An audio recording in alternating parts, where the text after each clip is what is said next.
Episode start होता है, हमें दिखाया था मिस जी को जो बोलता है हावरन तुम्हारा रेस खत्म हो चुका है, अब मुझे जाना चाहिए। ये सुन के हावरन मिस जी के पास आते हुए बोलता है अब तो बहुत देर हो चुकी है, तुम अकेला मत जाओ, मैं भी तुम्हारे साथ जाता हूँ, तुम जरा मेरे लिए रुको।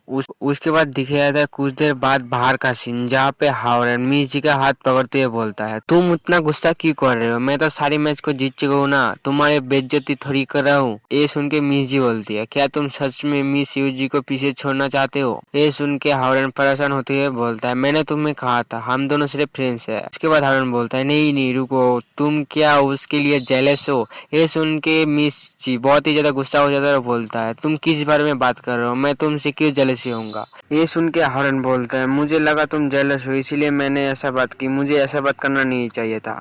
उसी की नेक्स्ट सीन में दिखाया जाता है मिस यू के ऑफिस के अंदर जहाँ पे हावरन बहुत ही ज्यादा शर्मा रहा होता है क्योंकि मिस यू झुक के हावरन के पीठ के अंदर कुछ कर रहा होता है। तो मिस यू बोलता है ये बुरा नहीं है, तुम लेवल अप होके दूसरे लेवल तक पहुंच चुके हो। मिस यू बोलता है मैं तुमको इसलिए एक नेकलेस देना चाहता हूँ। उसके बाद बोलता है ये मेरा स्पेशल नेकलेस है जो तुम्हारी ऑरा को छुपा के रखेगा। उसके बाद दिखाता है हावरन की तरफ जो उस नेकलेस को पहन लिया होता है और मन में सोचने लगता है मुझे ये नेकलेस पहन के कुछ अजीब लग रहा है। उसके बाद मिसू बोलता है ये नेकलेस तुम्हारा ओवरफ्लो स्पिरिचुअल एनर्जी को ऑब्जर्व करेगा और एक जगह पे इकट्ठा करेगा। ये स्पेशल नेकलेस का फॉर्मेशन सिर्फ 1 महीना तक ही चलेगा, तुम्हें उसके अंदर ही लेवल अप होके तीसरे लेवल तक पहुंचना पड़ेगा। उसके बाद बोलता है उसके बाद अगर कोई तुम्हें इंस्पेक्टर पकड़ लिया तो तुम्हें इंटरोगेट करने के बाद तुम्हें मार भी सकते हैं। उसके बाद मिसू बोलती है तीसरा लेवल पहले 2 के तरह नहीं है, अगर तुम कल्टीवेशन करके लेवल अप होके तीसरे लेवल तक पहुंच जाओगे तो तुम्हारी बॉडी का 108 IQ पॉइंट खुल जाएगा। उसके बाद बोलता है जो बहुत वीक होगा और जिसका सोच बहुत कमजोर होगा उसका पूरा बॉडी से हर एक हिस्से से खून निकल के वो बहुत दर्दनाक मौत मिलेगा। उसके बाद दिखाया था हावरन को जो अपनी हाथों को आगे करके कल्टीवेशन करने के पोजीशन में बैठ चुका है। हमें दिखाया था हावरन की पावर को जो अपनी बॉडी से निकल रहा होता है। उसके बाद दिखाया जाता है उस की को जो हावरन के बॉडी से निकल के एक एनर्जी की बॉडी बन जाता है। ये देख के मिसू बोलती ये समझने में इतना बुरा भी नहीं है। उसके बाद दिखाया था हावरन के फोन के अंदर जो बाज रहा होता है। हावरन बोलता है ये मेरा पड़ोसी झोंग का फोन है। उसके बाद हावरन फोन को जैसे ही सुनने लगता है फोन से आवाज आती है हावरन तुम कहाँ पे हो, तुम्हारी ग्रैंडमा गिर गई और गुजर गई। ये सुन के हावरन बहुत ही ज्यादा चौंक जाता है और उसका फोन नीचे गिर जाता है। उसके बाद दिखाता है हावरन के मन के अंदर उसका ग्रैंडमा का तस्वीर आ जाता है। उसके बाद दिखाया जाता है बहुत पास्ट का सीन जहाँ पे हावरन बहुत छोटा होता है और कुछ लड़के हावरन को परेशान करते हुए बोलता है तुम्हें तो तुम्हारी मम्मी पापा प्यारे नहीं करते और तुमसे बहुत दूर चले गए। ये सुन के हावरन रोते हुए बोलता है ये सच बात नहीं है, मेरे पापा और मम्मी बहुत दूर काम करने के लिए गए हैं और बहुत जल्दी आएंगे और मेरे लिए बहुत सारी खिलौने लेके आएंगे। ये सुन के वो सारे बच्चा हंसते हुए बोलता है कौन माँ बाप अपनी बच्चे को 4 साल से अपने से दूर करे रखता है, तुमको वो लोग झूठ बोला है। ये बोल के वो सारे बच्चा हंसने लगता है। उसी वक्त दिखाया जाता है हावरन की ग्रैंडमा को जो उधर चिल्लाते हुए आती हुए बोलता है कौन मेरे ग्रैंडसन को परेशान कर रहे हो। ये देख के वो सारे बच्चे भागने लगते हैं उधर से। ये देख के वो ग्रैंडमा बोलता है तुम लोग तो इस बार लकी थे लेकिन अगली बार अगर परेशान करोगे हावरन को तो मैं तुम लोग को बहुत मारूंगा। उसके बाद ग्रैंडमा हावरन के पास जाके बोलता है अब तुम्हें रोने की कोई जरूरत नहीं रैन, मैं इधर आ चुका हूँ ना, अब तुम्हें कोई नहीं परेशान करेगा। उसके बाद दिखाया जाए शाम का सीन जहाँ पे हावरन और उसका ग्रैंडमा डिनर टेबल पे बैठा होता है। हावरन का ग्रैंडमा बोलता है हावरन मैं तुम्हारे आज फेवरेट खाना बनाया हूँ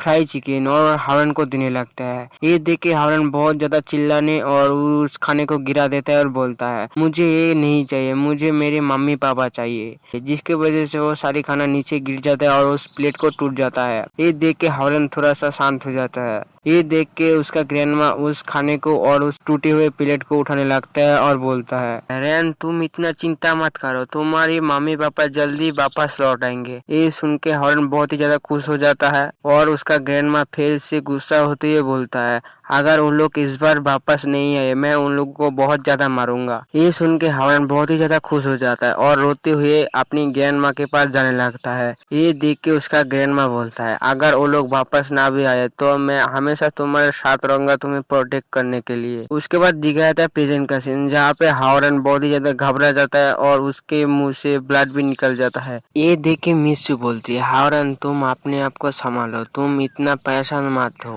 ये सुन के हावरन अपनी मुंह पे हाथ रखते हुए बोलता है, मुझे कोई फर्क नहीं पड़ता, मुझे अपनी ग्रैंड माँ का जान को बचाना है। उसके बाद सीन शिफ्ट होकर हमें दिखाया था एक एम्बुलेंस की तरफ जो हावरन के घर जाने वाला था। वो एक ब्रिज के अंदर एक्सीडेंट की वजह से उधर ही रुक चुका है। उसके बाद दिखाया था उस एम्बुलेंस का ड्राइवर को जो हावरन को कॉल करते हुए बोलता है, मिस्टर हाव मुझे माफ कर देना, मैं जिस ब्रिज से आपके घर आने वाला था गुआंग ब्रिज, उस ब्रिज में एक एक्सीडेंट हो चुका है और जब तक इस जगह खाली नहीं हो जाता तब तक मैं इधर से नहीं जा सकता, शायद मैं 1 घंटे के बाद आपके घर पहुंच जाऊंगा। ये सुन के हावरन बहुत ही ज्यादा गुस्सा हो जाता है और बोलता है, मेरे घर तक पहुंचने के लिए एम्बुलेंस को गुआंग ब्रिज को पार होते हुए आना पड़ेगा, लेकिन उस गुआंग ब्रिज के ऊपर एक एक्सीडेंट हो चुका है और वो एक्सीडेंट एम्बुलेंस को मेरे घर आने तक रोक रहा है।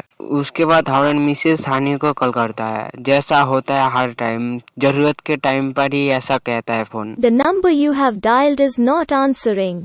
Please try again later. ये सुन के हावरन जल्दी से मिसेस हानियो को मैसेज करती है, बोलता है, मिसेस हानियो मेरे ग्रैंडमा अचानक गिर गई और बहुत ही ज्यादा चोट लगी हुई है, लेकिन उसके बाद भी एम्बुलेंस अभी तक हमारे घर तक नहीं पहुंचे है। क्या आप मेरी मदद करेंगे मेरी ग्रैंडमा को हॉस्पिटल तक पहुंचने में? ये बहुत अर्जेंट है। उसके बाद दिखाया था हावरन को जो रास्ते में दौड़ते हुए जाता है अपने घर में। उसी वक्त दिखाया था मैसेज आता है, मिसेस हानियो का मैसेज आता है जो बोलता है, हावरन मैं सारी चीजें संभाल लूंगा, तुम जल्दी से जाओ ईस्ट ओशन के हॉस्पिटल में। ये देख के हावरन बहुत ही ज्यादा खुश हो जाता है और जाती है मन में सोचता है, मिसेस हानू मैं इस सेशन का रिपे आपको जरूर करूंगा। तो उसके बाद दिख रहा था ईस्ट ओशन की हॉस्पिटल का तरफ जहाँ पे हावरन पहुंच चुका है। हमें दिख रहा था ईस्ट ओशन हॉस्पिटल के अंदर का सीन जहाँ पे कोई नर्स कहता है, हमें अभी अभी जो ओल्ड लेडी को इधर ऐड किया है उसका हालत बहुत ही सीरियस हो चुका है। ये देख के डॉक्टर बोलता है, तुम जरा रुको मैं तुम्हारे साथ अभी आ रहा हूँ। ये सुन के हावरन बहुत ही ज्यादा घबरा जाता है और जल्दी से जाता है उसका ग्रैंडमा का रूम का गेट को चिल्लाते हुए खुलता है। हमें दिखे जाता है हावरन के आगे उसका ग्रैंडमा बेड पे लेटा होता है। हावरन सोचता है शायद उसका ग्रैंडमा मर चुकी है। ये देख के हावरन बहुत ही घबरा जाता है और डिप्रेस हो जाता है और मन में सोचता है, ये कैसे हो गया, ये हो ही नहीं सकता। उसी की साइड में दिखाया जाता है मिस जी को, जो इसका हालत बहुत ही ज्यादा खराब हो चुकी है। मिस जी हावरन को बोलता है, तुम इतना चिल्ला क्यों रहे हो, वो जाग जाएगा। और यहाँ पर हमारा एपिसोड एंड